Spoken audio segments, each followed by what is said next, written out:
సముద్రం, సరస్సు నుంచి ఉప్పు నీరు ఆవిరైనప్పుడు అవి రంగురంగుల స్ఫటికాలను వదిలివేస్తాయి.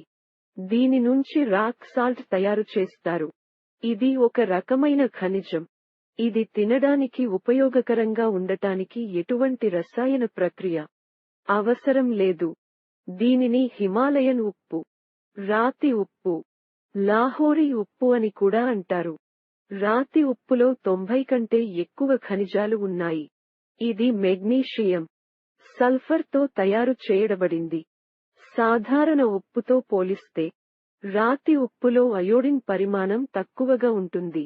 పొటాషియం, కాల్షియం, జింక్ వంటి మూలకాలు ఇందులో ఎక్కువ పరిమాణంలో ఉంటాయి.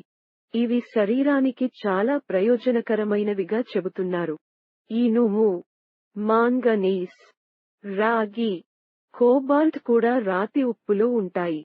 ఇవి సాదా ఉప్పు కంటే ఎక్కువ పోషకాలను కలిగి ఉంటాయని నిపుణులు అంటున్నారు.